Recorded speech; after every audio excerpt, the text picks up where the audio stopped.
दोस्तों, छत्तीसगढ़ में नई सरकार बन चुकी है। तो अब क्या प्रदेश के कर्मचारियों और अधिकारियों के लिए जो एनपीएस के स्थान पर ओपीएस लागू किया गया था उसको फिर से बंद करके कहीं एनपीएस तो लागू नहीं किया जाएगा? इसी गंभीर मुद्दे के बारे में हम इस वीडियो के अंदर बात करेंगे और विस्तारपूर्वक समझने की कोशिश करेंगे। नमस्कार दोस्तों, मैं हूं आपका दोस्त लोकेश साहू और आप देख रहे हैं लोकेश छत्तीसगढ़िया यूट्यूब चैनल। आप सभी साथियों का हमारे चैनल पर बहुत बहुत स्वागत है। दोस्तों, जब से छत्तीसगढ़ में मतदान शुरू हुए हैं तब से एक कमेंट लगातार आना शुरू हुआ है कि लोकेश भाई, कहीं बीजेपी छत्तीसगढ़ में जीत कर आ गई तो वो ओपीएस को बंद करके एनपीएस तो लागू नहीं कर देगी।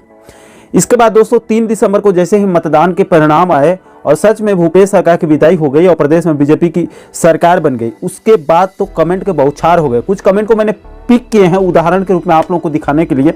बीते 2 से 3 दिनों से लगभग यही कमेंट सभी वीडियो के नीचे में आप लोगों को देखने को मिल सकते हैं। अब दोस्तों, मुझे लगा कि इसको एक वीडियो बनाकर स्पष्ट कर देना चाहिए।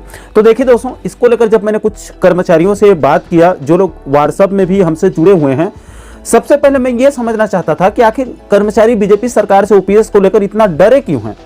तो जब मैंने 2-4 लोगों से पूछा कि आप लोग ओपीएस को लेकर चिंता क्यों कर रहे हैं, तो इस मुद्दे पर प्रदेश के आम जो कर्मचारी हैं उनका तर्क है कि सबसे पहले तो बीजेपी की अटल बिहारी सरकार ने ही पूरे देश से ओपीएस को बंद करके एनपीएस व्यवस्था लागू किया है, ये उनका तर्क है। इसके अलावा किसी भी राज्य में ओपीएस बीजेपी का मुद्दा है ही नहीं। इसके अलावा कुछ लोग बोल रहे हैं कि मध्य प्रदेश में भी ओपीएस की मांग लंबे समय से चल रही है, लेकिन शिवराज सरकार इसको सिरे से खारिज कर रही है और इस बार के चुनाव में भी ओपीएस बीजेपी का मुद्दा था ही नहीं। और सभी राज्यों में, कोई भी राज्य में बीजेपी ओपीएस को मुद्दा नहीं बना रही है।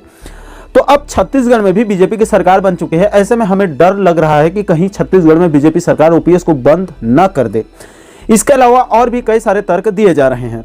तो देखिए दोस्तों, इस वीडियो को रिकॉर्ड करने से पहले मैंने सबसे पहले बीजेपी के एक नेता से बात किया, क्योंकि अब प्रदेश में बीजेपी सरकार बन चुकी है तो कांग्रेस से बात करने का अब कोई मतलब नहीं है, क्योंकि निर्णय तो अब बीजेपी सरकार को ही लेना है। तो इस मुद्दे पर अभी कोई भी बीजेपी नेता खुलकर बात करना नहीं चाहता है। उनका कहना है कि जब तक सीएम का चेहरा साफ नहीं हो जाता है, जब तक मुख्यमंत्री शपथ नहीं लेता, जब तक कैबिनेट का गठन नहीं हो जाता है, तब तक इस मुद्दे पर बात करना उचित नहीं होगा। इसका निर्णय सरकार ही लेगी। इसके बाद मैंने छत्तीसगढ़ कर्मचारी अधिकारी फेडरेशन के प्रांतीय संयोजक कमल वर्मा सर से बात की और उनसे पूछा कि सर, ये कर्मचारियों की तरफ से ओपीएस को लेकर ऐसा पूछा जा रहा है, इस विषय पर आप लोगों का क्या स्टैंड है, फेडरेशन क्या कर रहा है। तो इस विषय पर फेडरेशन के प्रांतीय संयोजक कमल वर्मा सर ने साफ साफ कहा कि कल परसों जब फेडरेशन के पदाधिकारी बीजेपी के वरिष्ठ नेताओं को जब जीत की बधाई देने पहुंचे थे तो वहां पर ओपीएस और डीए के संबंध में उनसे निवेदन किया गया, चर्चा किया गया, जिस पर बीजेपी की तरफ से फेडरेशन को सकारात्मक प्रतिक्रिया मिली है। इसके बाद दोस्तों मैंने प्रदेश के कुछ पेंशनर्स नेताओं से भी इस मुद्दे पर चर्चा किया, तो उन्होंने भी अपने अपने हिसाब से इस पर अपनी राय रखी है।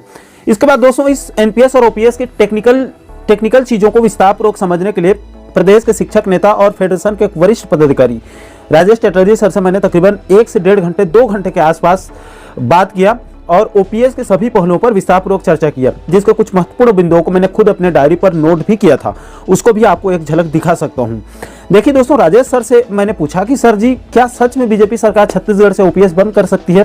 तो इस सवाल पर राजेश सर का साफ साफ कहना है कि लोकेश भाई, छत्तीसगढ़ सरकार ओपीएस के स्थान पर एनपीएस लागू करेगी या फिर नहीं, इसका जवाब सरकार गठन होने के बाद ही स्पष्ट होगा। हालांकि सरकार चाहे तो कुछ भी कर सकती है। अब दोस्तों, राजेश चटर्जी सर से मेरी जब बात हुई तो उन्होंने ओपीएस को लेकर कई चौंकाने वाले जानकारी दी है, जो वास्तव में बहुत ही कम कर्मचारियों को पता होगा।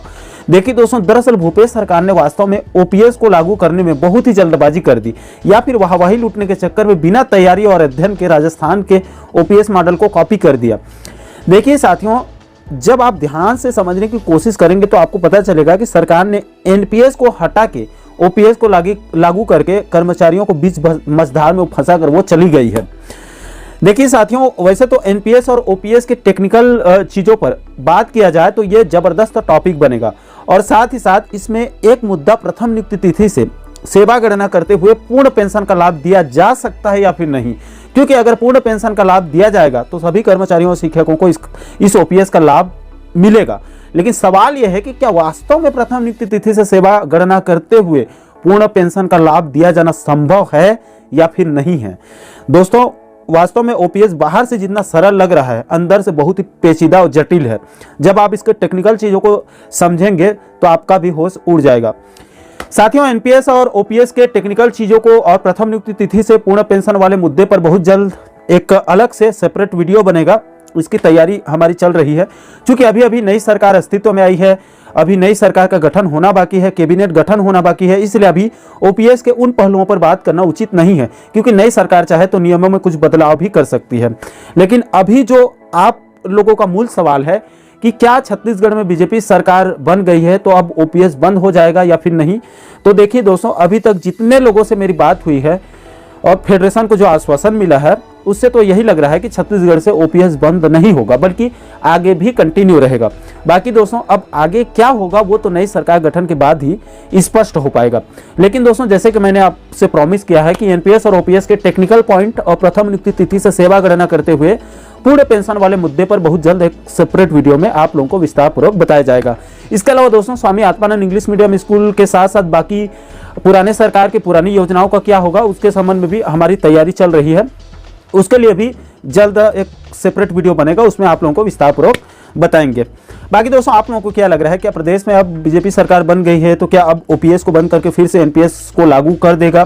क्या सरकार के लिए भी उतना आसान होगा या फिर नहीं? इस पूरे मुद्दे पर आप क्या सोचते हैं, आप लोगों की क्या राय है? आप लोग नीचे कमेंट सेक्शन में अपनी प्रतिक्रिया जरूर दीजिएगा। और दोस्तों, आप आगे भी प्रदेश के कर्मचारियों और पेंशनर्स बंधुओं से जुड़ी इसी प्रकार के महत्वपूर्ण मुद्दों पर वीडियो देखना चाहते हैं तो आप हमारे चैनल को सब्सक्राइब जरूर कर लीजिएगा, ताकि आने वाले सभी नए वीडियो का नोटिफिकेशन आप लोगों तक तुरंत पहुंच सके। दोस्तों, अभी के लिए फिलहाल इस वीडियो में इतना ही। मुझे दीजिए इजाजत, मैं मिलता हूं आपसे एक और महत्वपूर्ण मुद्दे के साथ, महत्वपूर्ण टॉपिक के साथ। तब तक के लिए जय हिंद, जय छत्तीसगढ़।